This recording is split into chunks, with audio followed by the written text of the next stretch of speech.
Oi galerinha, aqui quem vos fala é o César, estamos falando do canal Eu Creio na Palavra. Queremos abordar assuntos religiosos, assuntos cristãos, coisas que estão acontecendo na realidade da nossa geração. Desde já peço a vocês aí que vocês coloquem o seu like, sempre o dedo no like. Se inscreva no canal, que sempre vou estar trazendo conteúdo aí, uns conteúdos cada vez melhores, para que a gente venha se edificar, venha se encher, venha crescer na graça e no conhecimento do nosso Senhor Jesus. O assunto de hoje que eu quero abordar é sobre a depressão, uma doença que foi conhecida no nosso século XXI, ao qual ela não respeita a classe social, se tem dinheiro, se não tem dinheiro, se é pobre, se é rico, ela não respeita ninguém. Ela vem, entra dentro da casa e destrói o lar. A depressão é uma doença silenciosa que vem pegando nós com silêncio, devagar, trazendo uma tristeza, trazendo uma amargura, uma falta de sair, uma falta de estar no meio da população, muitas vezes no cristão, uma falta de congregar, uma falta de estar no meio ali de pessoas que falam de Jesus. Então a depressão ela vem atingindo e a depressão ela está gerando mortes. Muitas pessoas hoje estão se matando por causa da depressão. E eu queria abordar assuntos bíblicos dentro da Bíblia, pessoas que teve os indícios de depressão. Mas só que naquela época não era tido como uma doença, mas eles se sentiram com os sintomas que pessoas hoje sentem da depressão. E o tema bíblico que eu achei se encontra no Evangelho de Jesus, escrito por Mateus, no seu capítulo número 26 e versículo 75. E lembrou-se Pedro das palavras que Jesus lhe dissera: antes que o galo cante 3 vezes, me negarás. E saindo dali, chorou amargamente. Nós temos um personagem bíblico por nome Pedro. Ele foi um dos 3 maiores discípulos de Jesus. Mas Pedro, quando estava junto com todo mundo, com os discípulos, ele não teve esses indícios de chorar amargamente, como a palavra do Senhor diz. Quando ele estava junto com os outros discípulos e com Jesus, Jesus disse que viria um tempo onde que eles iam crucificá-lo, que eles iam levar ele a açoites, e ele falou assim que o pastor, sendo ferido, as suas ovelhas iam se dispersar, elas iam se desgarrar, elas iam se sair cada uma por seu lado. E Pedro disse: não, Senhor, se for para o Senhor morrer, eu morrerei junto com o Senhor. Mas só que Jesus, nesse mesmo cenário, ele disse para Pedro e falou assim: Pedro, antes que o galo cante 3 vezes, tu me negarás. E quando nós vemos aqui no Evangelho de Jesus escrito por Mateus, no Evangelho escrito por Mateus, no seu capítulo 26 e versículo número 75, que Pedro passa essa retrospectiva do momento em que Jesus disse que ele o trairia, o negaria. E Pedro, lembrando daquele momento, ele vem, e a palavra diz que a 3ª vez que Pedro nega, ele sai daquele cenário, mas sai chorando amargamente. Creio que toda a retrospectiva de todo o momento que ele viveu com Jesus, que Jesus ensinou ele, que Jesus curou, que Jesus salvou, que Jesus fez e aconteceu, e o momento que Jesus disse que ele o negaria, Pedro lembra dele nesta hora e faz uma pequena retrospectiva que talvez afete o psicológico de Pedro naquele momento, e ele chora amargamente. Mas só que o que me chama a atenção é que Pedro estava só. Imagine naquele momento Pedro sozinho, chorando amargamente, se sentindo que traiu o Messias, que fez algo que não era de acordo com o que ele tinha falado. Mas só que Pedro estava em cima de promessa. Jesus tinha feito uma promessa para Pedro dizendo: sobre esta pedra edificarei a minha igreja. Pedro estava debaixo de promessa. Ao contrário, aconteceu com Judas. Quando Judas traiu Jesus por 30 moedas de ouro, Judas veio, depois se arrepende, Judas vem, entrega as 30 moedas e vai se matar. A mesma sensação de choro amargo aconteceu com Judas também. Creio que Judas ali, ele estava decepcionado, ele estava amargurado, falou, não, eu traí o Messias, eu traí aquele ao qual veio a terra para salvar todo mundo. Ele falou, não, está tudo perdido.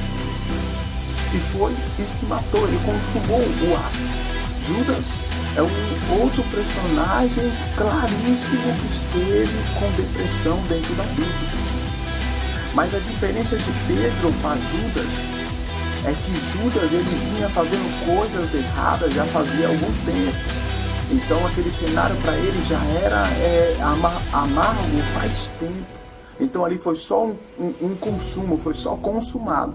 E Pedro não, ele vinha tentando fazer as coisas certas, mesmo que assim não faria, mas vinha tentando fazer certo. E naquele momento Pedro, chorando amargamente, talvez se arrependendo de ter negado Jesus, e ele sai do cenário. Mas o que eu quero dizer para você com esta palavra, desta geração estamos passando pela mesma coisa. Muitas pessoas hoje estão acometidas dessa doença chamada depressão. Quantas pessoas nesta noite não estão chorando amargamente como Pedro estava? Quantas pessoas nesta noite, ou neste momento, ou não sei a hora que você está vendo esse vídeo, está pensando em se matar, está olhando para si mesmo e não está vendo mais, assim, não tenho mais por que viver, não tem mais para quem eu viver. Quantas pessoas neste momento, escutando esse vídeo, ou vendo esse vídeo, está pensando, querendo só uma última palavra. Será que tem alguém que possa me salvar? Será que tem alguém que possa me ajudar? Será que tem com alguém que eu possa desabafar? Essas coisas já aconteceram na minha vida, eu creio que já aconteceu na vida de muitas pessoas. O momento final onde que nós dizemos, para mim não compensa mais estar vivo, para mim não compensa mais estar no meio de todo mundo, porque eu não sirvo para nada. Mas Pedro teve o seu momento de chorar amargamente, mas ele não desistiu da sua caminhada. E conseguimos constatar que dentro da Bíblia aparece em outros cenários Pedro, depois que Jesus vem ser ressuscitado, quando a ressurreição de Jesus aparece para Pedro na praia e disse, tu me ama mais do que esses peixes, mais do que esse seu trabalho, tu me ama mais do que isso, Pedro. E Pedro disse, tu o sabes. Ele diz, apacenta as minhas ovelhas. E ele pergunta mais 2 vezes, trazendo a recordação das 3 vezes que Pedro negou ele. Pedro naquele momento tem uma retrospectiva de toda a sua jornada. Será que valia a pena largar tudo? Será que era necessário largar tudo? E de verdade era assim para Pedro. Largar tudo, largar a sua forma de sobrevivência, que era a pescaria, largar tudo aquilo que era envolto, que não tinha Jesus no meio. Pedro se supera e consegue continuar. Mas nesse momento, Judas já não está mais entre os discípulos. Judas escolheu a morte, Pedro escolheu a vida. Mesmo sendo erros, porque de certa forma Pedro também traz Jesus. Também nega Jesus como Judas também negou. Mas Pedro se arrependeu para a vida e Judas se arrependeu para a morte. Porque talvez Judas pensava assim, não, porque esse Messias, porque esse homem era o Filho de Deus, não tem como mais, como é que eu vou fazer? Eu entreguei o Filho do Homem. E Pedro naquele momento chorou amargamente, talvez se declarando, dizendo, Senhor, eu sou só seu e a partir de agora eu quero uma nova vida.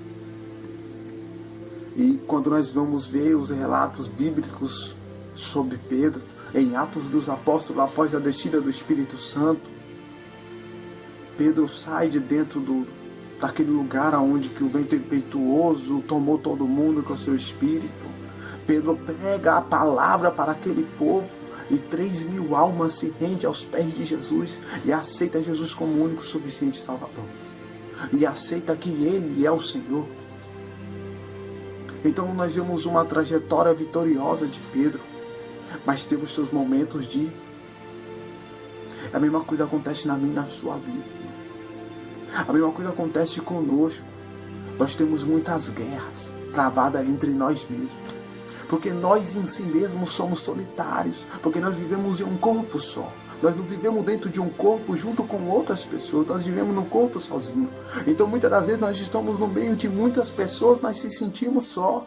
Às vezes nós estamos no nosso trabalho, tem 1000 pessoas, 2000 pessoas, mas nós estamos sozinhos. Porque talvez nosso pensamento não esteja naquele trabalho, esteja numa dívida, esteja em um filho, esteja em uma mãe, esteja em alguém que está precisando. Então, irmãos, só por se sentirmos só, por dentro, em nós mesmos, é o momento que nós precisamos de Jesus. Porque ele deixa uma promessa em João 14. Irei e rogarei ao Pai que envie outro Consolador, um Espírito de verdade. Se ele disse que enviaria um Consolador, era porque nós necessitamos de consolo. Porque o mundo, ele nos oprime, ele nos trava. A sociedade, o sistema, ele quer trazer nós à morte. Ele quer que nós se sentimos derrotados. Sabe para quê? Para oprimir, para escravizar nós. Então nós temos que mudar o nosso conceito de mente. Nós temos que, se fosse pelo sistema, pelo governo, eles aniquilariam, tiravam a palavra do Senhor. Sabe por quê? Porque essa palavra traz vida. Essa palavra vivifica o nosso espírito. Ela dá poder, ela dá vontade de guerrear, ela dá vontade de determinar de planos. Ela transforma vidas, ela tira traficantes das drogas. Ela tira pessoas que estavam derrotadas, pessoas que estavam em hospitais de loucos, pessoas que não tinham perspectivas de vida, que eram escória da sociedade e se tornam grandes empresários através da palavra do Senhor que liberta, que transforma. Pessoas que estavam à beira da morte, querendo suicídio por causa da depressão, a palavra transforma e liberta. Pessoas que talvez não viam mais nada, que o seu filho estava entregue ao crime organizado, que a sua filha estava se prostituindo, mas quando a palavra do Senhor entrou dentro da casa dela, tudo se transformou. A palavra do Senhor é algo que nos restaura, que nos liberta, que nos traz a nossa consciência plana, que nós não venhamos a ser mais cativos, não venhamos mais a ser aprisionados pelo um adversário, pela nossa própria carne, mas sim sejamos conscientes e temos liberdade de mente, liberdade de espírito, de coração, para podermos amar, para podermos estar perto, para podermos não se afligir com doenças que são psicológicas, igual a depressão. A nossa geração, ela nos torna o quê? Ela nos torna dependente de algo. E essa nossa geração está sendo dependente da internet. Está sendo dependente das redes sociais. E isso nos afasta das pessoas. E nós nos afastando das pessoas, o nosso amor começa a esfriar. A nossa vida já não começa a ter mais sentido. Porque se eu consigo falar com alguém do Rio de Janeiro, estou em Aracaju, consigo falar com alguém do Rio de Janeiro, consigo falar com alguém dos Estados Unidos, para que eu vou na casa deles? Se eu consigo falar com a minha irmã que mora na minha esquina, na minha casa, para que eu vou na casa dela? Para que eu vou dar um abraço? Se eu posso mandar um abraço pelo WhatsApp, pelo um bonequinho? Eu posso mandar um beijo para ela pelo WhatsApp, eu posso mandar um áudio dizendo que amo ela. Para que eu vou lá e vou falar isso claramente olhando no olho dela? Que talvez isso possa mudar a vida e a história dela. Ela só estava precisando de uma pessoa que abraçasse e dissesse para ela: não, eu te amo, eu estou do seu lado. Mas pela rede social, a mesma coisa, o amor está esfriando, as coisas estão acontecendo e nós não estamos observando. Jesus está voltando, as coisas estão eminentes, estão à nossa porta, as escrituras estão se cumprindo. Está se levantando nações contra nações, reino contra reino, e todas as coisas estão fazendo conforme que Jesus venha, que Ele volte. E tem um povo que está desperto, que não está acreditando. Irmãos, essa palavra